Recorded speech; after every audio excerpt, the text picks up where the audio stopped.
तो hello everyone. तो चलिए आज हम श्वसन तंत्र के बारे में पढ़ेंगे। पहले हम एक इसकी भूमिका बना लेते हैं, इंट्रोडक्शन बना लेते हैं कि हमें इसमें क्या क्या पढ़ना है। ठीक है। तो सबसे पहले हम देखेंगे इसके अंदर श्वसन तंत्र के अंदर ब्रीथिंग के बारे में क्या होता है। Breathing and respiration. कईयों को ब्रीथिंग और रेस्पायरेशन दोनों ही सेम लगते हैं, जबकि दोनों में क्या है, डिफरेंस है, बहुत ज़्यादा डिफरेंस है। इसको पूरा डिटेल में देखेंगे। ठीक है।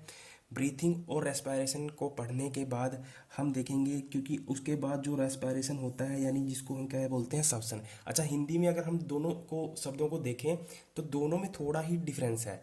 ठीक है। कई बार बच्चा क्या करता है कि उसको पढ़ने में एरर कर जाता है। जैसे ब्रीथिंग को बोला जाता है श्वासन, ठीक है, और रेस्पायरेशन को बोला जाता है श्वसन। तो दोनों में देख रहे हो थोड़ा सा डिफरेंस है।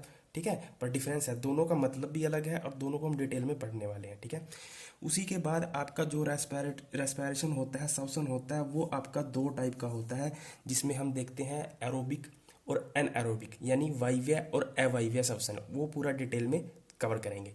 उसी के बाद जो अगला स्टेप होगा, उसके बाद हम देखेंगे आपका जो लंग्स है, जो फेफड़े हैं, यानी जो हमारे लंग्स हैं, जो पूरी श्वसन क्रिया में महत्वपूर्ण भूमिका को निभाते हैं। ठीक है। उसके पूरे स्ट्रक्चर को देखेंगे और उसका पूरा स्ट्रक्चर देखने के साथ साथ किस किस पार्ट का क्या क्या काम होता है, फंक्शन क्या होते हैं, वो सारा देखेंगे। ठीक है।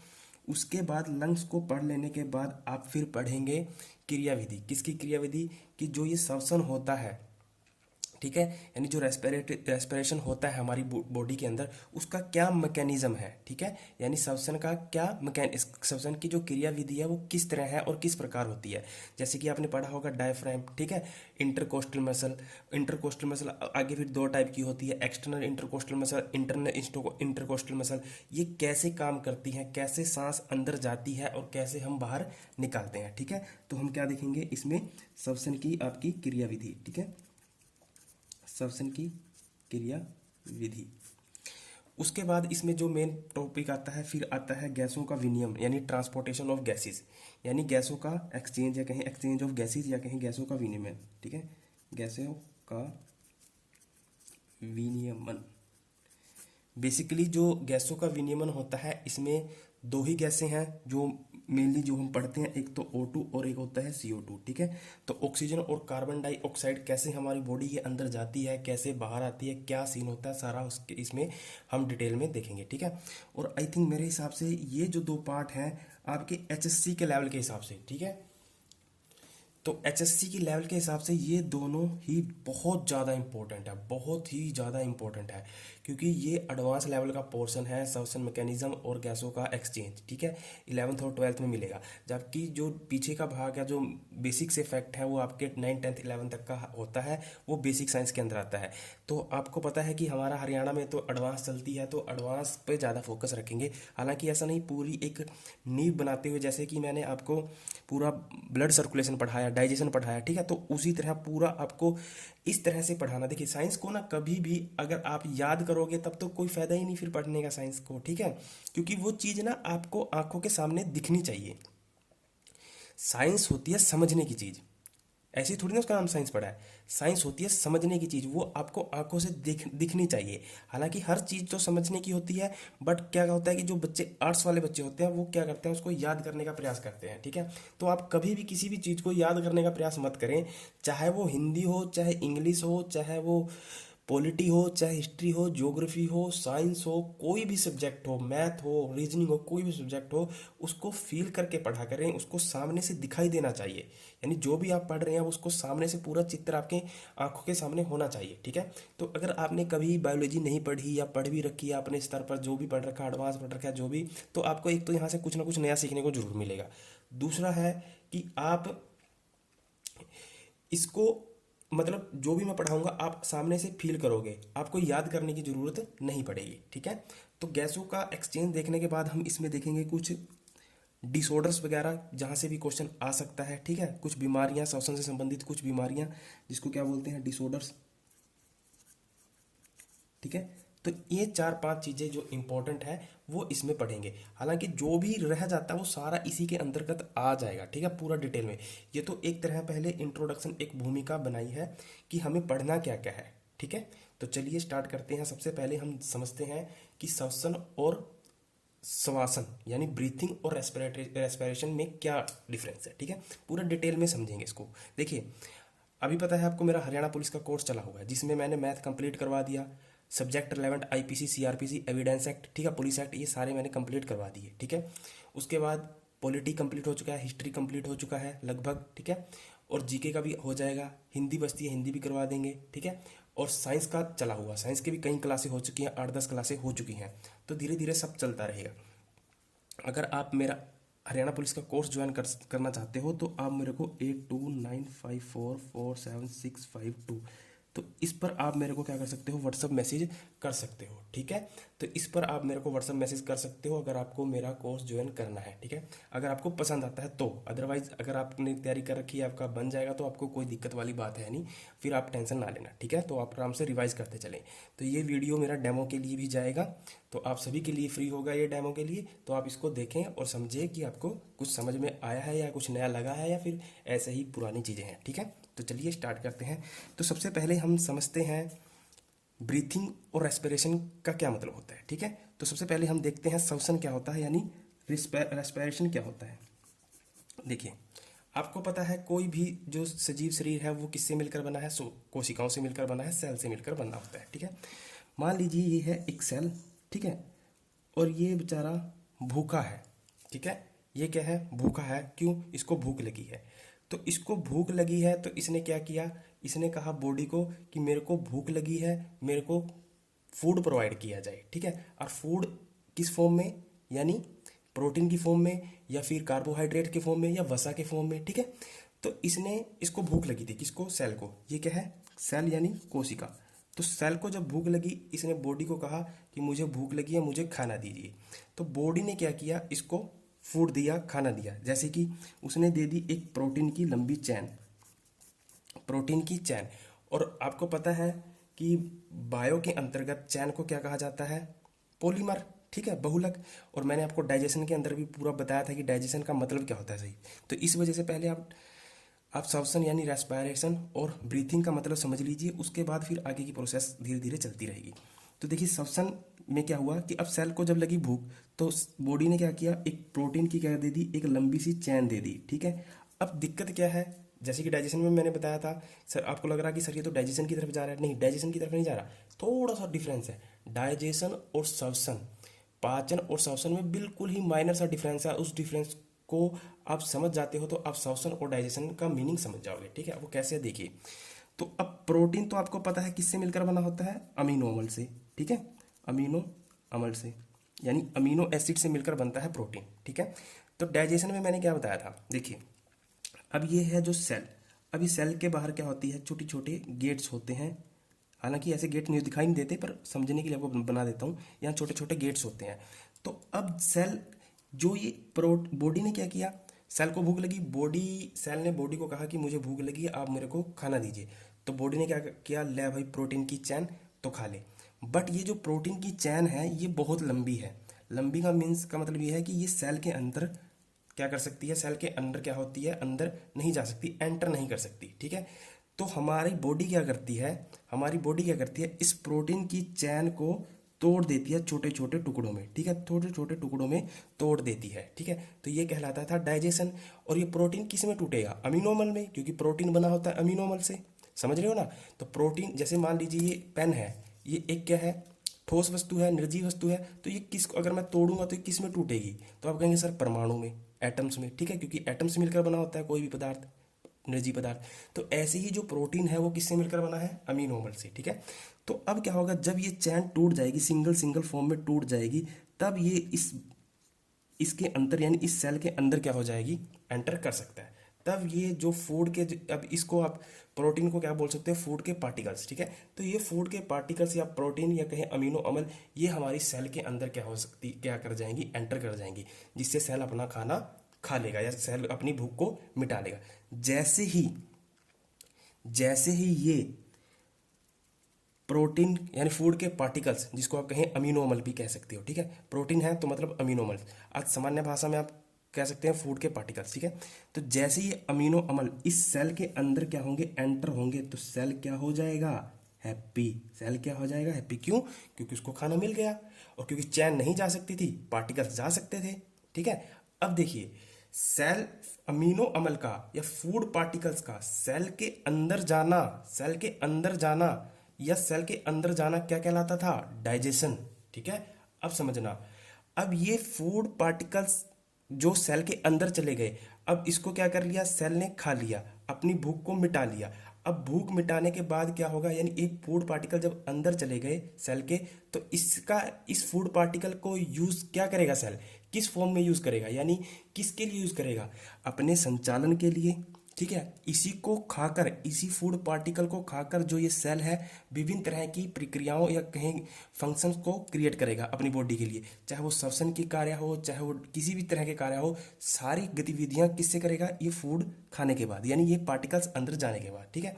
तो जैसे ही ये पार्टिकल अंदर जाते हैं और इनको हमारा सेल एब्जॉर्ब करता है, इनको हमारा सेल एब्जॉर्ब करता है, एब्जॉर्ब करने के बाद क्या होती है? एनर्जी क्या होती है? एनर्जी जनरेट करता है, ऊर्जा का उत्पादन करता है सेल, ठीक है। तो जैसे ही फूड पार्टिकल्स कोशिका के अंदर जाते हैं और कोशिका के अंदर जाने के बाद कोशिका यानी सेल क्या करती है? ऊर्जा का उत्पादन करती है। वो ऊर्जा का उत्पादन एटीपी की फॉर्म में होता है।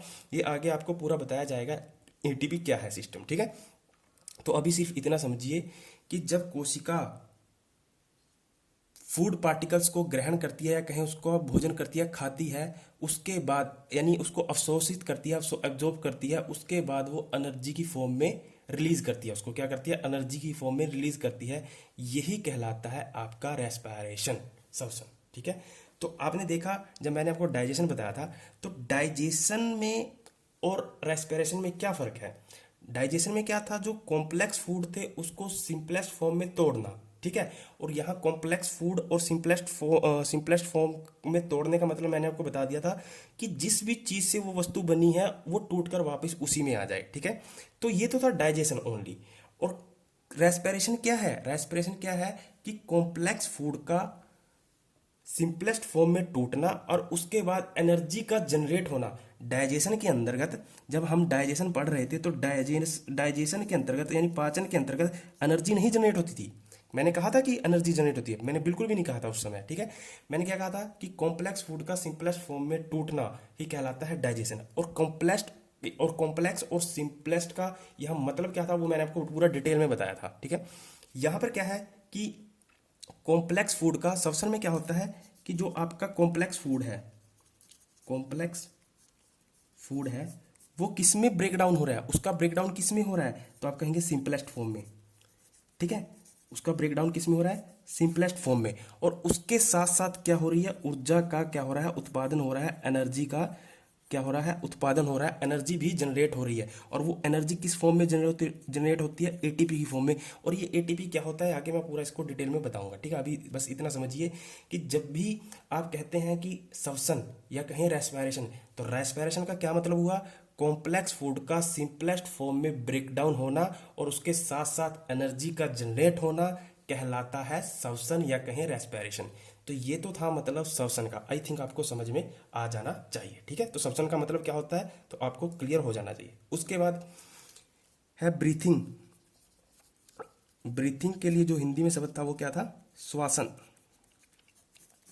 अब ये श्वासन क्या होता है देखिए, श्वासन का सिंपल मीनिंग होता है, तो ब्रीथिंग का सिंपल सा मीनिंग होता है एक्सचेंज ऑफ गैसेस, ठीक है। एक्सचेंज ऑफ गैसेस यानी गैसों का क्या करना? आदान प्रदान करना कहलाता है ब्रीथिंग, ठीक है। तो जो ब्रीथिंग है वो ओनली क्या है? पार्ट है किसका? रेस्पिरेटरी सिस्टम का, ठीक है। जो रेस्पिरेटरी सिस्टम क्या है? बड़ा है, या आप ऐसे कह सकते हैं कि ये रेस्पिरेटरी सिस्टम है। और रेस्पिरेटरी सिस्टम का ही क्या है? एक छोटा सा पार्ट है ब्रीथिंग। तो ब्रीथिंग रेस्पिरेशन के अंदर आता है ना कि उसके बाहर, ठीक है। और दोनों का मतलब क्या है? अलग अलग है। तो ब्रीथिंग क्या है? एक्सचेंज ऑफ गैसेज यानी गैसों का आदान प्रदान करना, ठीक है। और ये क्या होता है? रेस्पिरेशन का ही क्या होता है? पार्ट होता है, क्लियर। और श्वसन क्या होता है? रेस्पिरेशन क्या होता है? कॉम्प्लेक्स फूड का ब्रेक डाउन होना किसमें? सिंपलेस्ट फॉर्म में। और उसके साथ साथ एनर्जी भी रिलीज होना कहलाता है श्वसन, ठीक है। और बस एनर्जी को, अगर आप इस एनर्जी को हटा दो तो ये क्या बन जाएगा? डाइजेशन। पूरा बताया था मैंने डिटेल में डाइजेशन आपको, ठीक है।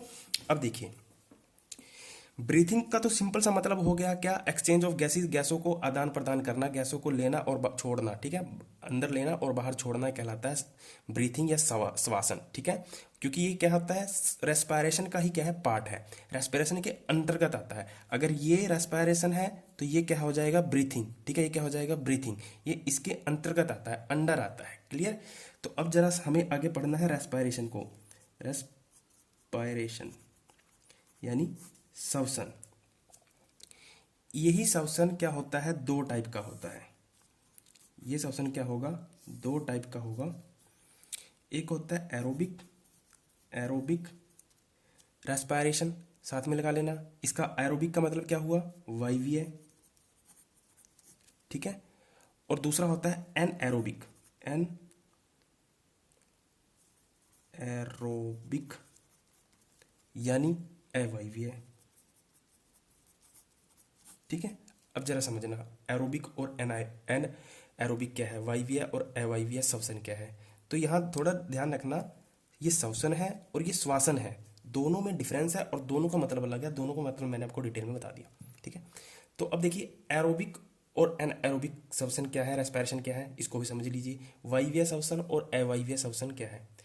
यदि ये जो श्वसन की घटना है, यानी जो रेस्पिरेशन की जो घटना है, यदि ये ऑक्सीजन के साथ हो, यही रेस्पिरेशन की जो घटना है, समझ रहे हो, रेस्पिरेशन मतलब यही जो श्वसन की जो घटना है, ये क्या हो, ऑक्सीजन के साथ हो, तो वह कहलाता है वायवीय श्वसन या कहें एरोबिक रेस्पिरेशन, ठीक है।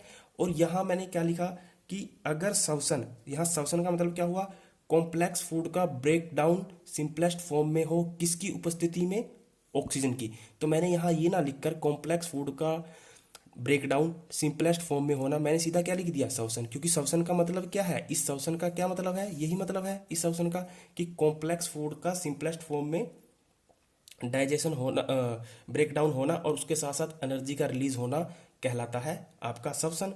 और मैंने यहाँ लिख दिया एरोबिक में क्या लिख दिया कि श्वसन यदि रेस्पिरेशन, यदि श्वसन ऑक्सीजन के साथ हो, यदि श्वसन ऑक्सीजन के साथ हो तो वह कहलाता है एरोबिक रेस्पिरेशन, या जिसको कहते हैं वायवीय श्वसन, क्लियर। या आप इसको ऐसे भी समझ सकते हो कि आपने पढ़ा होगा कि वायु की उपस्थिति में हो, ठीक है, ऑक्सीजन की उपस्थिति में हो। एक्चुअली होता तो दोनों ऑक्सीजन की उपस्थिति में ही है, पर डिफरेंस क्या है वो समझना जरूरी है, ठीक है। तो ऐसा नहीं है कि एन एरोबिक जो रेस्पिरेशन होती है वो ऑक्सीजन की अनुपस्थिति में होता है, आगे इसके टाइप हैं उसको हम डिटेल में देखेंगे, ठीक है। तो यदि रेस्पिरेशन आपका, या आप ये कहें कि कॉम्प्लेक्स फूड का ब्रेकडाउन सिंपलेस्ट फॉर्म में हो और एनर्जी रिलीज हो, और ये किस में हो, ऑक्सीजन की उपस्थिति में हो, ठीक है, ऑक्सीजन के साथ हो, तो वो कहलाएगा एरोबिक रेस्पिरेशन, क्लियर। और यही अगर श्वसन यानी रेस्पिरेशन आपका कम ऑक्सीजन की अनुपस्थिति में हो, ठीक है, यानी ऑक्सीजन तो हो पर वहाँ क्या हो, कम हो, या कहें एब्सेंट हो, ऑक्सीजन की अनुपस्थिति में ना हो, एब्सेंट मान के चलें आप, ठीक है।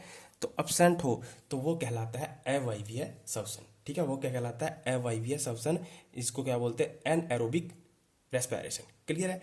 अब जो ये एन एरोबिक रेस्पिरेशन है, ये आगे दो टाइप का है, ठीक है, ये आगे क्या है, दो टाइप का है। कौन कौन सा, एक है ये आगे दो टाइप का है, पहला है लैक्टिक एसिड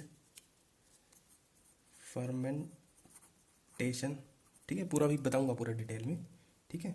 उसके बाद है दूसरा है एल्कोहलिक फर्मेंटेशन, ठीक है।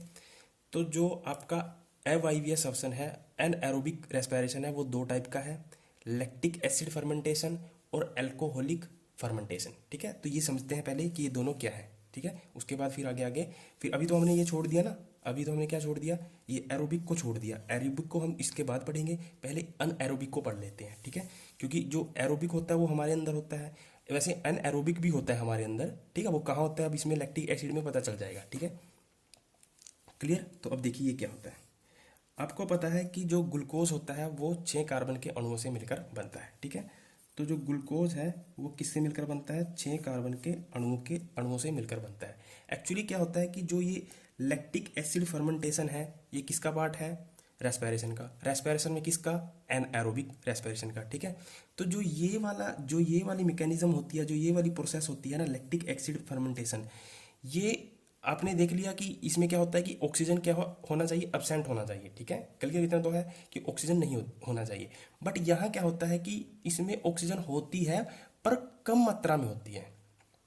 समझ पा रहे हो? यहाँ पे क्या होता है, मैंने आपको शुरू में बताया था ना कि जो एनएरोबिक रेस्पिरेशन है, ऐसा नहीं है कि उसके अंतर्गत ऑक्सीजन नहीं होती, उसके अंतर्गत ऑक्सीजन होती है, ठीक है, उसके अंतर्गत भी ऑक्सीजन होती है, बट क्या होती है, कम मात्रा में होती है। जैसे कि बात करें ये, ठीक है, तो इसमें क्या होता है कि आपकी ऑक्सीजन तो है बट बहुत ही कम है। क्या है? बहुत ही क्या होती है, कम। और इधर की बात करें कि यहाँ पर क्या होता है कि ऑक्सीजन बिल्कुल ही एब्सेंट होती है। इसमें कह सकते हैं कि बिल्कुल एब्सेंट होती है, बट जो पदार्थ होता है, जो मटेरियल होता है, उसमें ऑलरेडी ऑक्सीजन होती है, ठीक है। उसको आगे पूरा इसमें जब इसको पढ़ेंगे ना तो आपको पूरा समझ में आ जाएगा। अभी क्या मान के चलें कि इसमें क्या है, एब्सेंट है ऑक्सीजन, बट इसमें क्या है, ऑक्सीजन है, ऑक्सीजन है, O2 है, पर बहुत ज़्यादा कम मात्रा में है। क्लियर? तो लैक्टिक एसिड फर्मेंटेशन क्या होगा, देखिए, ग्लूकोज होता है, आपको पता है कि 6 कार्बन के अणुओं से मिलकर ये बनता है, ठीक है। तो जब ये ऑक्सीजन की कम मात्रा में रहता है, या ये कहें कि जो ग्लूकोज होता है ये 2 पायरुविक एसिड में टूटता है, ठीक है। तो जो ग्लूकोज होता है, या कहीं ग्लूकोज का जो मॉलिक्यूल्स होता है, ग्लूकोज का अणु होता है, वो किस में टूटता है, 2 पायरुविक एसिड में, ठीक है। तो ये नोट करेंगे, 2 पायरुविक एसिड के अंदर टूटता है, ठीक है। तो ग्लूकोज का अणु या ग्लूकोज का मॉलिक्यूल किस में टूटता है, 2 पायरुविक एसिड के अंतर्गत क्या होता है, टूटता है, ठीक है। फिर ये जो पायरुविक एसिड है ये किस में टूटता है, ये पायरुविक एसिड किस में टूटता है, लैक्टिक अम्ल में, ठीक है। लैक्टिक एसिड कहें या लैक्टिक, सॉरी इसको क्या लिखेंगे, लैक्टिक अम्ल में, ठीक है। ध्यान से सुनना, जो ग्लूकोज होता है, ग्लूकोज क्या होता है, कार्बन के 6 अणुओं से मिलकर बनता है, ठीक है। तो ग्लूकोज किस में टूटता है, ग्लूकोज के अणु किस में टूटते हैं, 2 पायरुविक एसिड के अंतर्गत टूटते हैं, ठीक है। और ये पायरुविक एसिड किस में टूटता है, लैक्टिक अम्ल में, प्लस में इससे और क्या होती है, जब पायरुविक एसिड टूटता है तो किस में टूटता है, लैक्टिक अम्ल में, प्लस में एनर्जी भी इससे निकलती है, ठीक है। 2 एनर्जी निकलती है एटीपी की फॉर्म में, ठीक है। ये एटीपी क्या है आगे पूरा डिटेल में आपको बता दिया जाएगा वाईवीएस ऑप्शन के अंतर्गत, ठीक है, एरोबिक में। तो आपने यहाँ क्या देखा, लैक्टिक फर्मेंटेशन के अंतर्गत क्या देखा, लैक्टिक एसिड फर्मेंटेशन के अंतर्गत, यानी लैक्टिक अम्ल कैसे बनता है या किण्वन का किण्वन कैसे होता है। देखिए, ग्लूकोज बना होता है 6 कार्बन अणुओं से मिलकर, ठीक है। ग्लूकोज टूटता है आपका 2 पायरुविक एसिड के अंदर, फिर पायरुविक एसिड टूटता है लैक्टिक अम्ल के अंतर्गत, और उसके साथ क्या होती है, एनर्जी भी एटीपी की फॉर्म में क्या होती है, जनरेट होती है। अब ये क्या है जरा समझना, ठीक है। आपने देखा होगा, आपने देखा होगा कि जब आप कई दिनों के बाद जब कोई एक्सरसाइज करते हैं या दौड़ लगा लेते हैं, और उस दिन आप बहुत ही ज़्यादा जोर लगा देते हैं, तभी तो कहा जाता है कि आप अगर मान लीजिए कई दिनों के बाद कोई गेम खेल रहे हैं या फिर एक्सरसाइज कर रहे हैं, रनिंग कर रहे हैं, तो एकदम उसी दिन पहले दिन ही आपको पूरा जोर नहीं लगा देना चाहिए, ठीक है। वो जोर लगाने से क्या होता है, देखिए समझना, अगर हम कई दिनों के बाद अचानक से एकदम से अपनी बॉडी में क्या करते हैं, जोर लगा देते हैं या रनिंग कर लेते हैं फास्ट, उससे क्या होता है कि जो हमारी मसल्स हैं, जो हमारी मसल्स हैं, हमारी मसल्स में क्या होता है, कुछ कोशिकाओं को या कहीं कुछ मसल्स को ऑक्सीजन नहीं मिल पाती है, ठीक है। जब हम एकदम अचानक से या कहीं हम बहुत दिनों के बाद कुछ कसरत कर लेते हैं या कोई गेम खेल लेते हैं या फिर उसको या फिर रनिंग करने लग जाते हैं, और वो भी तेज तेज बहुत ज़्यादा एकदम, यानी पहले दिन आप बहुत ज़्यादा जोर से कसरत करने लग जाते हो, पूरा जोर लगा देते हो पहले ही दिन, ठीक है। तो उसके अंतर्गत क्या होता है कि जो हमारी मसल्स होती हैं, जितना हम जोर लगाते हैं उतनी हमें क्या चाहिए, ऑक्सीजन भी चाहिए साथ के साथ, ठीक है। तो जो हमारी मसल्स होती है, कई मसल्स को क्या होता है, ऑक्सीजन प्रॉपर रूप से नहीं पहुंच पाती, ठीक है। ऑक्सीजन क्या होता है, प्रॉपर रूप से नहीं पहुंच पाती, और वो किस में फिर चेंज हो जाता है, हमारी मसल्स में क्या हो जाता है, फिर लैक्टिक अम्ल चेंज हो जाता है। लैक्टिक अम्ल में क्या हो जाती है, लैक्टिक एसिड में क्या हो जाता है, चेंज हो जाता है। और इसी लैक्टिक एसिड की वजह से क्या होता है, हमारी इस बॉडी के अंदर या कहें हमारी मसल्स के अंदर क्या हो जाती है, पेन हो जाती है, ठीक है। तो आपने यहाँ देखा कि जो ग्लूकोज था, ग्लूकोज किस में टूटा, लैक्टिक एसिड के अंदर, ठीक है। किसके अंदर टूटा, लैक्टिक एसिड के अंदर, यानी जो इसका एंड प्रोडक्ट था, यानी इसका जो अंतिम उत्पाद था वो क्या बना, लैक्टिक अम्ल। तो क्या आपको कहीं यहाँ ऑक्सीजन दिखाई दे रही है, इस पूरी प्रोसेस के अंतर्गत कहीं ऑक्सीजन दिखाई दे रही है, तो ये ऑक्सीजन की एब्सेंट में होता है, तो सो इसी को हम क्या क्या बोलते हैं, एनएरोबिक रेस्पिरेशन या एवाईवीएस ऑप्शन, क्लियर। तो जब भी हम अपना क्या करते हैं, बॉडी को या मसल को एकदम से ज़्यादा कसरत कर लेते हैं कई दिनों के बाद, तो हमारी जो बॉडी की मसल होती हैं सभी मसलों पर या कहीं हम कुछ मसलों पर ऑक्सीजन प्रॉपर रूप से नहीं पहुंच पाती, ठीक है। तो ऑक्सीजन जब प्रॉपर रूप से नहीं पहुंच पाती, तो उस ऑक्सीजन की अपसेंट में क्या होता है, रेस्पिरेशन होता है मसल्स का। तो उस मसल्स में क्या हो जाता है, लैक्टिक अम्ल क्या हो जाता है, जम जाता है। क्योंकि लैक्टिक अम्ल कब बनता है, आपको पता है, एनएरोबिक रेस्पिरेशन के अंतर्गत सब, यानी अवायवीय श्वसन के अंतर्गत क्या बनता है, लैक्टिक अम्ल, ठीक है। तो आपने देखा ग्लूकोज किस में टूटा, पायरुविक एसिड में, और पायरुविक एसिड किस में टूटा, लैक्टिक अम्ल में, प्लस में 2 एटीपी एनर्जी की फॉर्म में भी रिलीज हुई इसके साथ साथ, ठीक है। तो यहाँ आप देखेंगे कहीं पे भी ऑक्सीजन नहीं है, तो ये क्रिया होती है ऑक्सीजन की अनुपस्थिति में। तो जो लैक्टिक अम्ल है ये हमारी मांसपेशियों में जम जाता है, जिसकी वजह से हमें क्या होता है, दर्द होता है, ठीक है। तो आई थिंक ये क्वेश्चन एचएससी में किसी भी एग्जाम में शायद पूछा गया है, और यह पूछे जाने की संभावना हो सकती है, ठीक है। तो हमारी मांसपेशियों में दर्द क्यों होता है, तो आप कहेंगे लैक्टिक अम्ल की वजह से। ये लैक्टिक अम्ल कैसे आया, ये आपको बन जाना चाहिए क्लियर। अब देखिए क्लियर, अब देखिए अल्कोहलिक फर्मेंटेशन। तो इसमें क्या होता है, अल्कोहल का मतलब होता है आपको पता ही है, वाइन मतलब दारू, ठीक है। तो जो ये वाला रेस्पिरेशन होगा ये बिल्कुल ही क्या होगा, ऑक्सीजन की अनुपस्थिति में होगा, ऑक्सीजन की एब्सेंस में होगा, ठीक है। बिल्कुल ही एब्सेंट होगी ऑक्सीजन, ऑक्सीजन नहीं होगी। और आपको पता है इस तरह का रेस्पिरेशन कहाँ होता है, ईस्ट में, ठीक है। और इसका हम बहुत ही ज़्यादा यूज़ करते हैं ब्रेड वगैरह बनाने में, ठीक है। और ये क्योंकि जो ईस्ट क्या होता है आपका, कवक होता है, फंगस होती है, क्लियर। तो देखिए इसमें क्या होता है, तो जब रेस्पिरेशन या कहें जब श्वसन, ठीक है, तो श्वसन कहते ही आपके माइंड में आ जाना चाहिए कि कॉम्प्लेक्स फूड का ब्रेक डाउन होना सिंपलेस्ट फॉर्म में, ठीक है, और उसके साथ साथ एनर्जी का रिलीज होना। तो सीधा इतनी लंबी लाइन ना बोल के सीधा मैं बोल देता हूँ श्वसन, तो आपके माइंड में आ जाना चाहिए, ठीक है।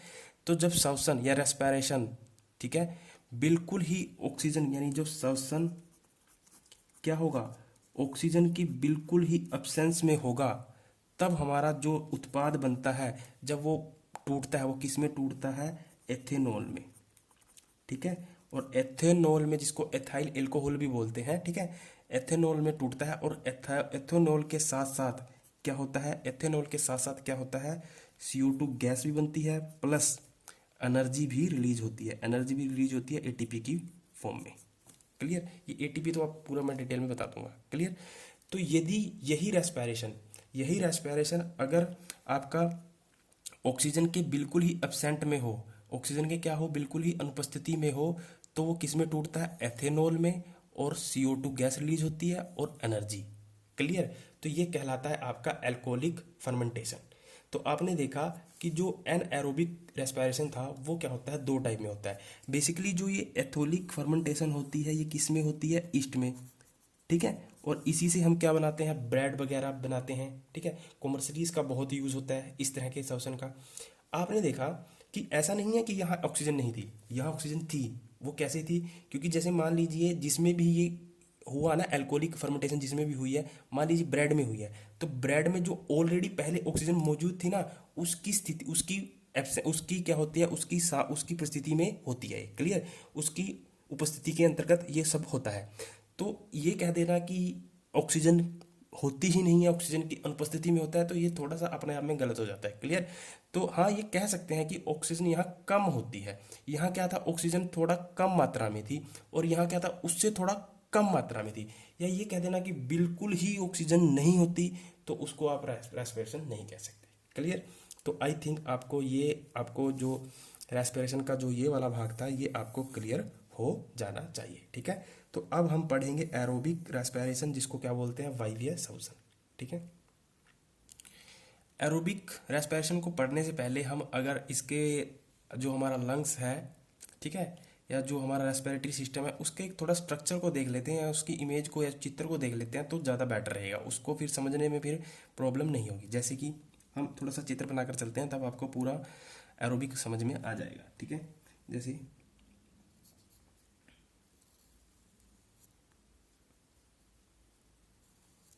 ये मान लीजिए मनुष्य का चित्र है, ठीक है, समझ में आ रहा है। हालांकि थोड़ा गलत बन जाएगा, कोई बात नहीं, समझना है आपको बिल्कुल नहीं, ठीक है।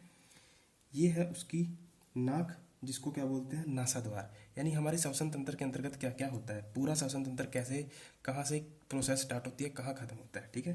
तो ये नासाद्वार से स्टार्ट होता है, ठीक है, नासाद्वार, जिसको क्या बोलते हैं, नोस्ट्रियल, ठीक है, क्या बोलते हैं, नोस्ट्रियल, क्लियर।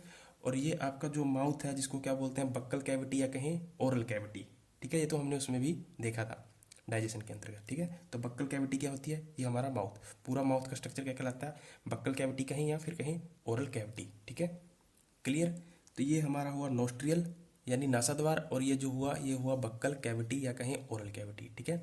तो जो ये नोस्ट्रियल है ये किस में जाकर खुलता है, आपका यहाँ पर, जिसको हम बोलते हैं नासा गुहा, नेजल कैविटी, ठीक है। यानी जो नासा द्वार है या नोस्ट्रियल है वो कहाँ खुलता है, नेजल कैविटी के अंतर्गत, ठीक है। तो इसको क्या बोलते हैं, नेजल कैविटी, जिसको क्या बोलते हैं, नासा गुहा। क्लियर। तो नासा द्वार किस में खुला, नासा गुहा में, नेजल कैविटी में, ठीक है।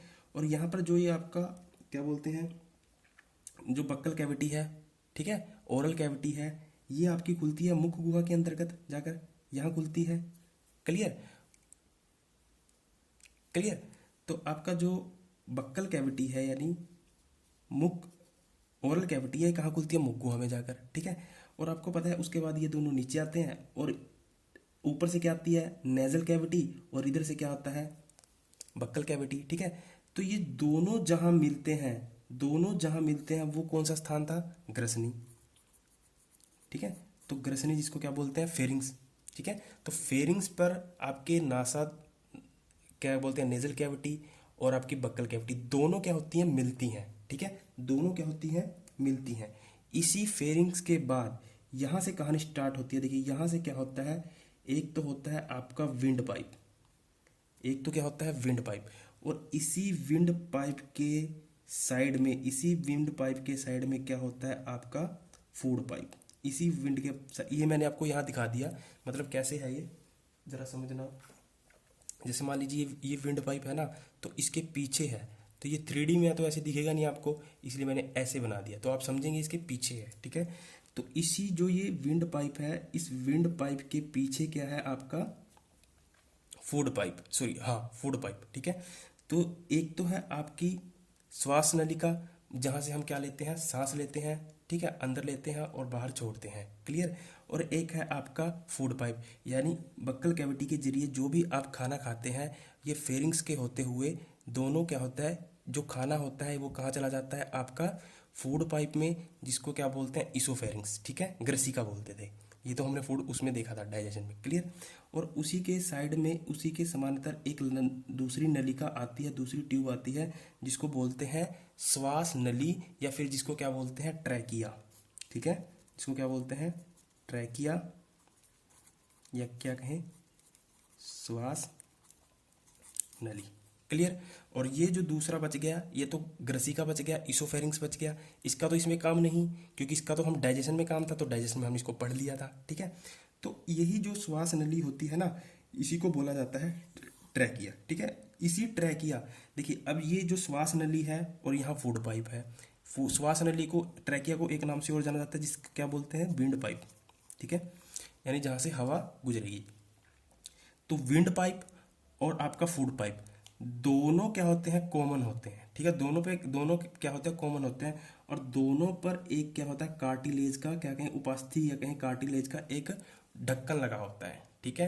कार्टिलेज का क्या लगा होता है, ढक्कन लगा होता है। यानी कहने का मतलब ये है कि जब आप, ये तो क्या है, इधर वाली, इधर वाली को देखना, इधर वाली को, ये तो है आपका विंड पाइप, और इधर वाली क्या है आपकी फूड पाइप, ठीक है। और जो ये कार्टिलेज का जो ढक्कन लगा हुआ है, ये क्या होता है, दोनों के ऊपर क्या होता है, कॉमन होता है, ठीक है। ये दोनों के ऊपर क्या होता है, कॉमन होता है। इसको बोला जाता है एपिग्लोटिस, एपिग्लोटिस, और हिंदी में इसको बोलते हैं कंठ छद। तो एपिग्लोटिस याद रखेंगे, कंठ छद मुश्किल हो जाएगा याद करना, ठीक है। तो ये जो एपिग्लोटिस है, इसका बहुत महत्वपूर्ण काम है, बहुत इंपॉर्टेंट वर्क करता है ये, क्योंकि अगर ये नहीं होगा तो बड़ा प्रॉब्लम हो जाएगी। कैसे होगी, कि मान लीजिए आपने कोई खाना खाया और गलती से वो विंड पाइप के अंतर्गत चला गया, तो यहाँ से आपकी मृत्यु भी हो सकती है, और मौत के 99% चांस होते हैं कि व्यक्ति मर जाता है। तो इसी वजह से तो कहा गया है, कहावतों में भी कहा गया है, बड़े भी कहते हैं कि जब व्यक्ति खाना खाता है तो उसको उस समय बात नहीं करनी चाहिए खाना खाते समय। क्यों, क्योंकि ऐसा हो सकता है कि जो फूड के जो पार्टिकल है वो श्वास नली में चले जाएं, जिससे आपका श्वास अंदर आना जाना बंद हो जाए और आपकी मौत निश्चित है। क्लियर। तो जब भी आपने देखा होगा, जब भी आप खाते हैं ना, तो आपका जो ये कंठ है, आप हाथ लगा के देखना, जो आपका कंठ है ना, कंठ ऊपर की तरफ शिफ्ट हो जाता है, अंदर की तरफ चला जाता है। अंदर की तरफ जाने का मतलब क्या है, वो क्या करता है, जो विंड पाइप है उसको क्या कर लेता है, ढक लेता है, जिससे फूड के पार्टिकल्स आपके विंड पाइप में ना चले जाएं। क्लियर? ठीक है, यहाँ तक का स्ट्रक्चर समझ में आ गया। अब देखिए, अब इस ग्रसिका यानी इसोफेरिंग्स, इसको तो भूल जाइए क्योंकि इसका काम डाइजेशन में था, वो हमने कर लिया था। अब इसको देखिए यहाँ पर, अब मेन काम है ट्रैकिया का, यानी श्वास नली। इस ट्रैकिया के चारों ओर क्या होता है, एक ना सी शेप का स्ट्रक्चर होता है। सी शेप में क्या होता है, एक स्ट्रक्चर होता है।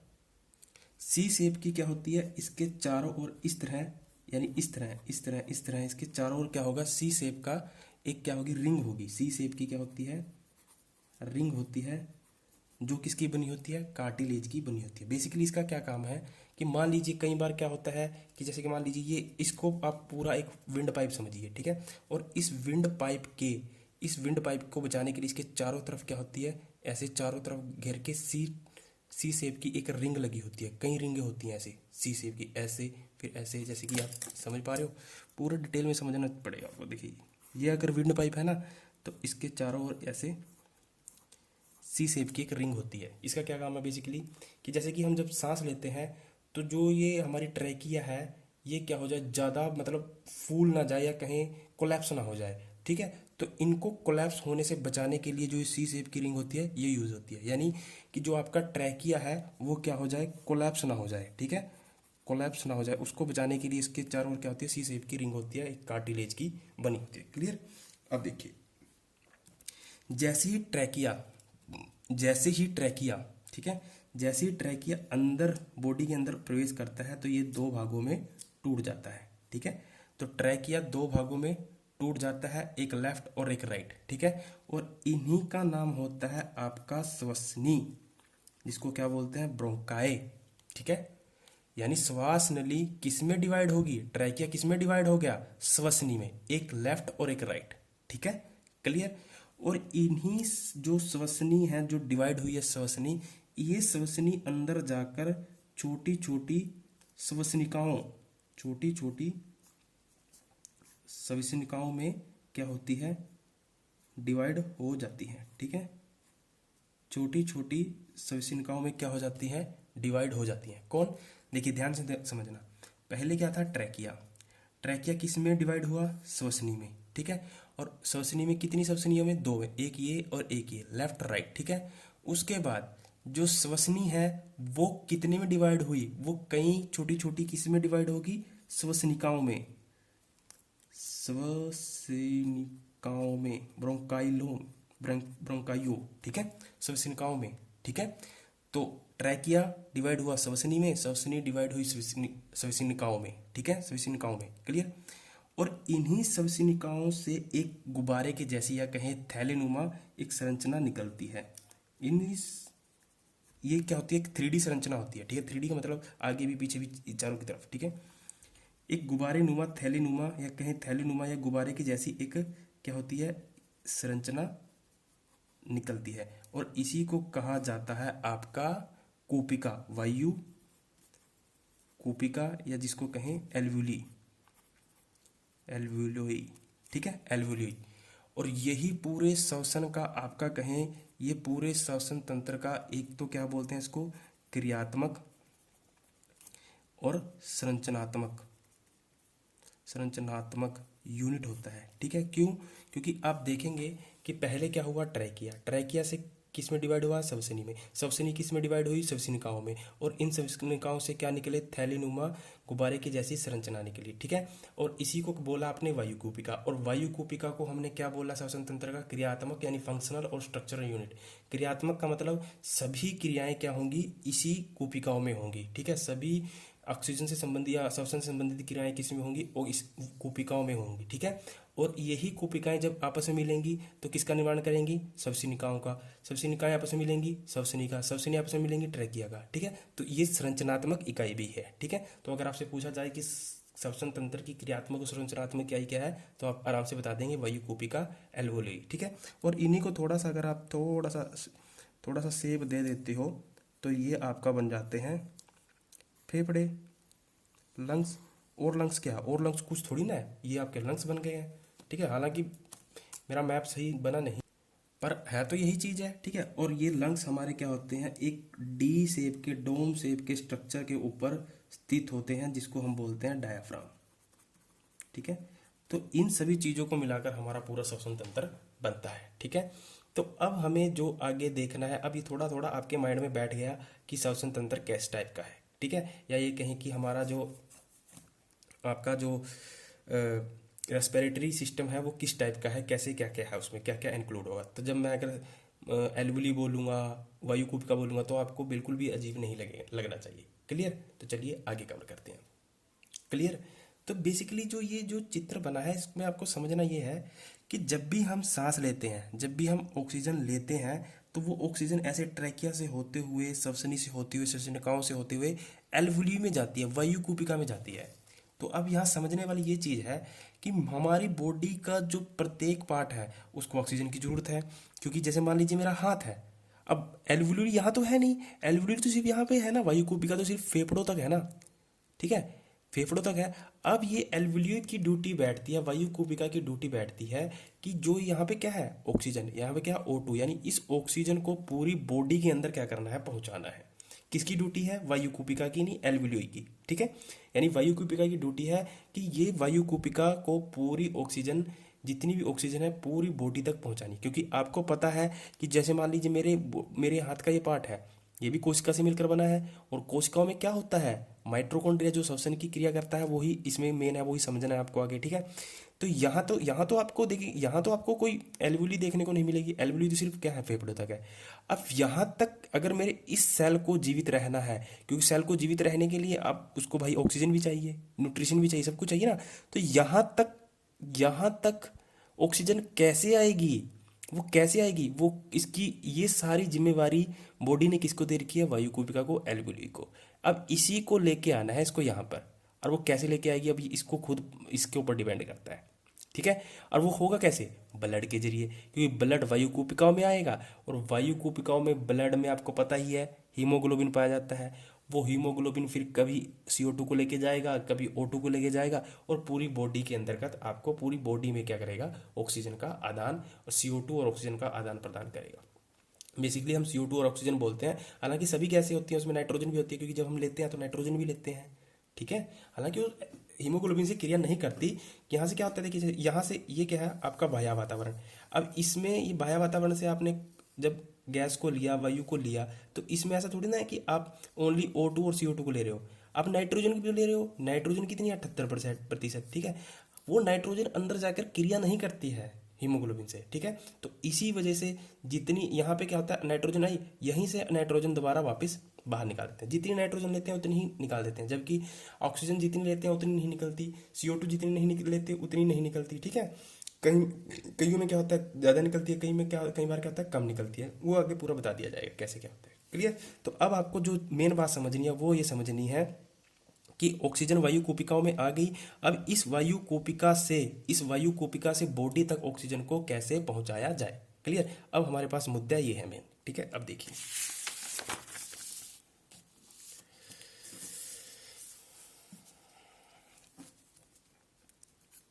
ये है हमारी वायु कोशिका, क्योंकि इसमें क्या है, ऑक्सीजन, ठीक है। अब देखिए, हमारा है हार्ट, ठीक है। हार्ट में क्या होता है, हार्ट में जब CO2 पाया जाता है तो उसमें कौन सा ब्लड मानते हैं हम, डीऑक्सीजनेटेड ब्लड, मतलब ऑक्सीजन रहित रुधिर या कहीं रक्त, ठीक है।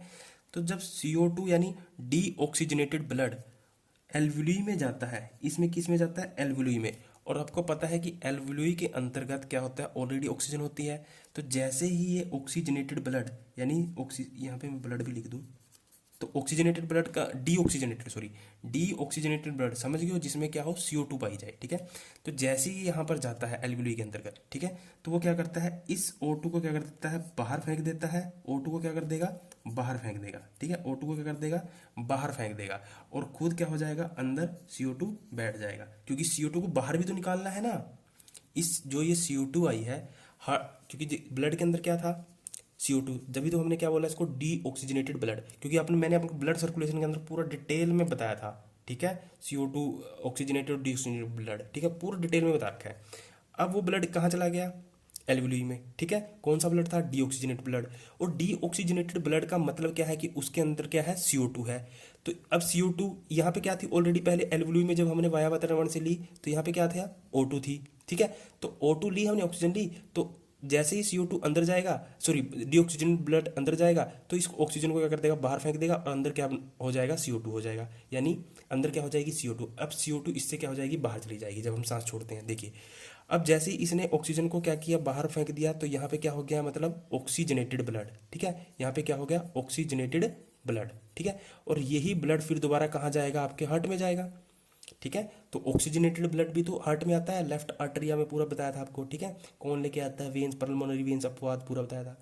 तो अब हार्ट से, इस हार्ट से ब्लड कहाँ जाएगा, बॉडी में, ठीक है। इस हार्ट से ब्लड कहाँ जाएगा, बॉडी में। और बॉडी से फिर दोबारा superior vena cava, inferior vena cava, दोबारा फिर इम्प्योर ब्लड को क्या लेके आती हैं। अभी क्या था, ये बॉडी में क्या था पहले, ये क्या है, प्योर ब्लड। ये प्योर ब्लड जा रहा है बॉडी के अंदर, अब दोबारा फिर बॉडी से में क्या हो रहा है, इम्प्योर होकर दोबारा हार्ट में आ रहा है, फिर ये एल्वुली में, फिर ये ऐसे सर्कल चलता रहता है। ये मैंने आपको बताया था, ठीक है। अब जरा समझिए कि एल्वुली के द्वारा जो ऑक्सीजन ली गई थी, एल्वुली ने जो ऑक्सीजन ली गई थी एल्वुली के द्वारा, वो वास्तविक रूप से कहाँ जा रही है, बॉडी के पास। और बॉडी के पास कैसे जा रही है, ये आपको दिख रहा है पूरा, ठीक है, स्ट्रक्चर। तो बॉडी का मतलब ये भी बॉडी में ही आएगा, ठीक है, ये भी यहाँ तक। और यहाँ तक ब्लड, यहाँ तक आपको हम यहाँ तक ऑक्सीजन कौन लेके आएगा, तो सीधी सी बात है, ब्लड। और ब्लड में क्या पाया जाता है, हीमोग्लोबिन, ठीक है। एक लोह युक्त पदार्थ, लाल रंग का पदार्थ पाया जाता है जिसको क्या बोलते हैं, हीमोग्लोबिन। यही हीमोग्लोबिन O2 और CO2 से क्रिया करता हुआ पूरी बॉडी के अंतर्गत O2 और CO2 को पहुंचाएगा। एल्वुली सिर्फ वायु को, ऑक्सीजन को यहाँ तक लेके आती है, उसके बाद वायु को मूलतः रूप से पूरे बॉडी के अंदर पहुंचाना किसका काम है, आपका ब्लड का। और ब्लड में किसका, हीमोग्लोबिन का। क्लियर, यहाँ तक क्लियर हो जाना चाहिए आपको, क्लियर। अब समझिए एरोबिक रेस्पिरेशन को, ठीक है। तो जो एरोबिक रेस्पिरेशन होता है उसमें बेसिकली 4 स्टेप हैं। जो पहला स्टेप है वो है आपका ब्रीथिंग, जिसको क्या बोलते हैं, श्वासन। और ब्रीथिंग में मैंने सिंपल सा बताया कि गैसों को, एक्सचेंज ऑफ गैसेस, गैसों को लेना और छोड़ना, ये कहलाता है ब्रीथिंग। क्लियर। तो पहला स्टेप क्या है आपका एरोबिक में, ब्रीथिंग, ठीक है। और दूसरा है आपका ट्रांसफर ऑफ गैसेस, किसका, O2 का और CO2 का। आपने देखा O2 और CO2 का ट्रांसफर हुआ, तो दूसरा स्टेप क्या होता है, ट्रांसफर ऑफ गैसेस, ठीक है। उसके बाद होता है जो ऑक्सीजन होती है ब्लड से कहाँ जाती है, टिश्यूज में, ठीक है। और टिश्यूज से किस में जाएगी, कोशिका में, ठीक है। फिर जब कोशिका में जाएगी, तो जब कोशिका में जब ऑक्सीजन जाएगी तब वहाँ क्या होगा, या हमें कहें कि इसको जब, यानी जब ऑक्सीजन ब्लड से किस में चली गई, टिश्यू में, टिश्यू से उत्तक, यानी उत्तक से कहाँ चली गई, कोशिका यानी सेल में चली गई। अब वहाँ सेल में जब ऑक्सीजन जाएगा तब क्या घटनाक्रम होगा, तब वहाँ आपको समझ में आएगा ATP और माइटोकॉन्ड्रिया का क्या काम है। क्लियर। यानी इसको हम बोल सकते हैं सेलुलर रेस्पिरेशन, ठीक है। यानी अंत में जो श्वसन की जो अंत में जो क्रिया हुई है वो कहाँ हुई है, कोशिका में हुई है, ठीक है। तो इसीलिए तो बोला जाता था कोशिका को पूरी शरीर की संरचनात्मक व क्रियात्मक इकाई। हमें लगता है कि डाइजेशन हमारा स्टमक में हो रहा है, कहीं पे हो रहा है, पर वो अंत में कहाँ होता है, कोशिका में होता है। हर चीज अंत में कहाँ होगी, कोशिका में होगी। श्वसन भी अंत में कहाँ होता है, कोशिका में होता है, ठीक है। तो एरोबिक रेस्पिरेशन के अंतर्गत हम ये 4 चीजें पढ़ेंगे, सारा कुछ आपको क्लियर हो जाएगा, ठीक है। देखिए, और जब एक चीज और देख लीजिए, जब सेलुलर रेस्पिरेशन होगा यानी कोशिका के स्तर पर जब श्वसन होगा, उसको हम, उसमें 3 स्टेप होंगे, ठीक है। वो 3 स्टेप क्या है, पहला है ग्लाइकोलाइसिस,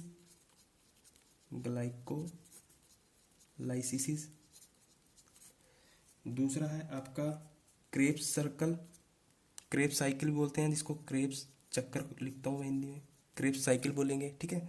और तीसरा होगा ETS, ठीक है। ETS ये आपको बताया जाएगा आगे, ETS का क्या मतलब है, ठीक है। यानी जब सेलुलर के स्तर पर, यानी सेल के स्तर पर रेस्पिरेशन होगा, उसमें ये 3 प्रोसेस और होंगी। क्लियर। अब समझिए कैसे होता है। ये है हमारी वायुकूपिका एल्वुली, जिसमें क्या है ऑक्सीजन है, ठीक है। ये है हमारा हार्ट, और इस हार्ट से क्या जा रहा है आपका, इसमें क्या है आपका डीऑक्सीजनेटेड ब्लड, ठीक है, डीऑक्सीजनेटेड ब्लड, यानी इसका क्या मतलब हुआ कि इसमें क्या है CO2 है, ठीक है। और यहाँ से जा रहा है आपका ऑक्सीजनेटेड ब्लड, यानी इसमें क्या है ऑक्सीजन है, ठीक है। जैसे ही डीऑक्सीजनेटेड ब्लड इसके संपर्क में आता है, एल्वुली के संपर्क में आता है, तो यहाँ पर एक क्रिया होती है जिसको बोलते हैं डिफ्यूजन, ठीक है। डिफ्यूजन मतलब विसरण, और विसरण क्या होता है मैंने बता रखा है पूरा, ठीक है। तो विसरण क्या होता है मैंने पूरा डिटेल में बता रखा है आपको। तो डिफ्यूजन के जरिए क्या होगा कि जो ये CO2 है ये किस में चली जाएगी, इसमें CO2 किस में चली जाएगी, इसमें एल्वुली के अंतर्गत, ठीक है। और जैसे ही CO2 इसके अंतर्गत एंटर करेगी और यहाँ से ऑक्सीजन निकल कर किस में आ जाएगी, यहाँ पर ऑक्सीजन यहाँ से निकल कर किस में आ जाएगी, इसमें, यहाँ पर। तो यहाँ पर क्या है, इस ब्लड में क्या है ऑक्सीजन है, तो इस वजह से हमने इसका क्या नाम दे दिया ऑक्सीजनेटेड ब्लड, क्लियर, ठीक है। तो अब देखिए यही ब्लड हार्ट से कहाँ जाएगा आपका, हार्ट से, यहाँ पे भी क्या है हार्ट में भी ऑक्सीजनेटेड ब्लड होता है। हार्ट से अब ये जाएगा बॉडी के टिश्यूज में, यानी ऊतक में, ठीक है। और ऊतक के बाद यानी टिश्यूज के बाद कहाँ जाएगा, सेल के अंदर, कोशिका के अंदर। अब आपको देखना है सेल के अंतर्गत, सेल के अंदर जब ऑक्सीजन जाती है, यहाँ मैंने ब्लड बोल दिया, यहाँ आपको याद रखना है ऑक्सीजन की बात हो रही है, ठीक है। हालांकि ब्लड भी जा रहा है, ब्लड के साथ ही जा रही है ना ऑक्सीजन। तो ऑक्सीजन जब सेल के अंदर जाएगी तब क्या होता है, ठीक है। तो वो भी देख लेते हैं, सेल के अंदर जब ऑक्सीजन जाती है तब क्या होता है, ठीक है। मान लीजिए ये है हमारा सेल, सेल तो छोटा होता है, पढ़ने के लिए हमने बड़ा बना दिया, ठीक है। अब देखिए सेल के बाहर क्या है टिश्यूज, ठीक है, क्योंकि सेल का जब सेल कई सेल ग्रुप में निर्माण कर ग्रुप बनाते हैं तो बनता है टिश्यूज, पूरा बता रखा है आपको। देखिए इसके बाहर क्या है टिश्यूज, ठीक है। और इन टिश्यूज में क्या है, इन टिश्यूज में क्या है, तो आप कहेंगे सर इन टिश्यूज में क्या है ऑक्सीजन, टिश्यूज में क्या है ऑक्सीजन, ठीक है। अब सेल के अंदर क्या होता है देखिए, तो सेल के अंदर जो ग्लूकोज है, आपको पता है ग्लूकोज क्या होता है, 6 कार्बन अणुओं से मिलकर बनता है। तो ये ग्लूकोज क्या करेगा, इस ऑक्सीजन को क्या करेगा अंदर बुलाएगा। तो इस ऑक्सीजन को अंदर बुलाएगा तो यानी ऑक्सीजन से क्या करेगा, ये क्रिया करेगा, और ऑक्सीजन से क्रिया कर कर ये क्या बनाएगा, दो पायरुविक एसिड का निर्माण करेगा, ठीक है, दो पायरुविक एसिड का निर्माण करेगा। तो एक पायरुविक एसिड में कितने कार्बन के अणु होते हैं, 3 कार्बन के अणु। तो तभी तो होगा 3 दूनी 6, क्योंकि 6 कार्बन के अणु क्या कहलाते हैं, यानी जो ग्लूकोज होता है उसमें कितने कार्बन के अणु होते हैं, 6 कार्बन के अणु, ठीक है। तो ग्लूकोज क्या करेगा, ऑक्सीजन को बुलाएगा, उससे क्रिया करेगा और दो पार्विक एसिड में इसको तोड़ देगा। और दो पार्विक एसिड में क्या होता है, दो क्या 3 कार्बन, एक पार्विक एसिड में क्या होता है 3 कार्बन के अणु, तो दो में कितने हो जाएंगे 6 कार्बन के अणु, ठीक है। और 6 कार्बन के अणु ही ग्लूकोज में होते हैं, ठीक है, ठीक है। अब देखिए ये जो क्या है ये सेल, अब सेल में क्या होता है माइटोकॉन्ड्रिया भी होता है, तो माइटोकॉन्ड्रिया का बहुत काम है यहाँ पर, ठीक है। माइटोकॉन्ड्रिया बना लेते हैं, ये है माइटोकॉन्ड्रिया, ठीक है। तो अब देखिए जो पायरुवेट की जो ग्लूकोज था ये किस में टूट गया, पायरुविक एसिड के अंदर, ठीक है। अब यहाँ पर क्या होता है, एक एंजाइम होता है जिसको बोलते हैं एसिटाइल को एंजाइम, ठीक है, एसिटाइल को एंजाइम, ठीक है। तो ये जो एसिटाइल को एंजाइम है ये एंटर करता है आपका क्रेब्स साइकिल के अंदर, जिसको क्या बोलते हैं क्रेब्स चक्कर। और ये जो क्रेब्स चक्कर है ना, ये किसके अंदर होती है, माइटोकॉन्ड्रिया के अंदर होती है, ठीक है। ये किसके अंतर्गत होती है, माइटोकॉन्ड्रिया के अंतर्गत होती है, माइटोकॉन्ड्रिया के अंदर होती है, अंदर, ठीक है, अंतर्गत नहीं अंदर होती है, ठीक है। तो आपने देखा कि ये जो ग्लूकोज था वो ऑक्सीजन से क्रिया कर कर किस में टूटा, दो पायरुविक एसिड के अंतर्गत, ठीक है। और जब ये पायरुविक एसिड में टूटता है तो इसमें क्या होता है, एनर्जी भी जनरेट होती है, एनर्जी भी बनती है, जो वो कितनी होती है 2 ATP की, ठीक है, 2 ATP की, 2 ATP क्या होती है एनर्जी जनरेट होती है। तो जो ये ग्लूकोज का ऑक्सीजन के साथ क्रिया करके पायरुविक एसिड में टूटना और 2 ATP एनर्जी जनरेट करना, यही कहलाता था आपका, यही कहलाएगा आपका ग्लाइकोलाइसिस, ठीक है, यही कहलाएगा आपका ग्लाइकोलाइसिस, ठीक है। और क्रेब्स चक्कर क्या था कि जो एसिटाइल एंजाइम है ये किस में एंटर करता है, ठीक है। जो क्रेब साइकिल की जो एक यहाँ पर प्रोसेस होती है क्रेब साइकिल की, वो किस में होती है, माइटोकॉन्ड्रिया के अंतर्गत, ठीक है। और माइटोकॉन्ड्रिया के अंतर्गत जब क्रेब साइकिल की प्रोसेस होती है तो यहाँ पर 36 एटीपी एनर्जी क्या होती है, जनरेट होती है। 36 एटीपी एनर्जी क्या होती है, जनरेट होती है। तो 2 यहाँ और 36 यहाँ, तो टोटल कितनी एनर्जी जनरेट हुई, 38 एटीपी। तो किसी किसी बुक में आपको 36 भी मिलेगा, ठीक है। हालांकि 2 खर्च हो जाती है बाद में, फिर क्या हो रह जाती है, 36 एटीपी एनर्जी रह जाती है, ठीक है। तो आप 36 को क्या करेंगे, टिक करेंगे। तो अगर आपसे पूछा जाए क्रेब साइकिल के अंतर्गत कितनी एनर्जी जनरेट होती है, तो आप क्या कहेंगे, 36 एटीपी, ठीक है। अब एटीपी समझ लीजिए क्या होता है, ठीक है। देखिए अब देखिए जब ये जो माइटोकॉन्ड्रिया ना, माइटोकॉन्ड्रिया के अंदर ही क्या होता है, एनर्जी क्या होती है, जनरेट होती है, ऊर्जा क्या होती है, जनरेट होती है। इसी वजह से तो माइटोकॉन्ड्रिया को क्या बोला जाता था, कोशिका का ऊर्जाघर। तो ये कोशिका का ऊर्जाघर क्यों बोला जाता है, तो आपको पता लग गया होगा, ठीक है। अब जरा समझना, अब पूरा सार समझना, ठीक है। देखिए पहले एटीपी समझ लीजिए, फिर एक बात समझाऊंगा, फिर आपको माइंड में, क्योंकि माइंड में आपकी इसकी फिल्म बननी चाहिए। अब जो ये एनर्जी माइटोकॉन्ड्रिया के अंतर्गत यानी 36 एटीपी एनर्जी जो जनरेट हुई है, इसको कि किस फॉर्म में होनी चाहिए, मतलब इसका ट्रांसफर किस फॉर्म में होना चाहिए, किसी ना किसी फॉर्म में, क्योंकि एनर्जी जो होती है उसका जो ट्रांसफर होता है किसी ना किसी फॉर्म में होना चाहिए, ठीक है। तो जो यहाँ पर जो एनर्जी बनी है उसका जो ट्रांसफर होता है वो किसकी फॉर्म में होता है, एटीपी की फॉर्म में होता है, ठीक है। तो ये क्या होता है, फॉर्म होती है एनर्जी को ट्रांसफर करने की, ठीक है। तो एटीपी का मतलब एडेनोसिन ट्राईफॉस्फेट, ठीक है, एडेनोसिन ट्राईफॉस्फेट, ठीक है। तो ये एटीपी की फॉर्म में हम मेजर करते हैं, या कहें एक फॉर्म होती है एनर्जी को ट्रांसफर करने की, क्लियर। अब जरा समझना, ये पढ़ा हमने वाइविया सवसन यानी आपका एरोबिक रेस्पिरेशन, ठीक है। तो एरोबिक रेस्पिरेशन में क्या देखा था हमने कि कॉम्प्लेक्स फूड का सिंपलेस्ट फॉर्म में ब्रेक डाउन होना, प्लस में उसका क्या होना, उसके साथ साथ एनर्जी का रिलीज होना, क्या था, रेस्पिरेशन, ठीक है। और यही रेस्पिरेशन अगर ऑक्सीजन की उपस्थिति में हो तो वो कहलाता है एरोबिक, और ऑक्सीजन की अनुपस्थिति में हो तो कहलाता है एनएरोबिक, ठीक है। बट हमने ये एरोबिक पढ़ा यानी ऑक्सीजन की उपस्थिति में। तो यहाँ पर कॉम्प्लेक्स फूड क्या था, ग्लूकोज, सॉरी यहाँ पर क्या था, फूड क्या था, ग्लूकोज। वो टूटा किसकी उपस्थिति में, ऑक्सीजन की उपस्थिति में। ऑक्सीजन कहाँ से आया, टिश्यू के पास से, कैसे आया पूरा देख लिया ऊपर।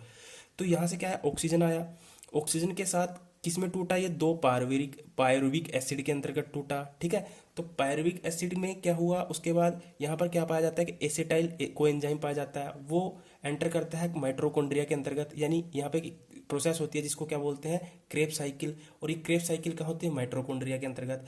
और जब माइटोकॉन्ड्रिया के अंदर होती है तो उसमें क्या होता है, 36 एटीपी एनर्जी क्या होती है, जनरेट होती है एटीपी की फॉर्म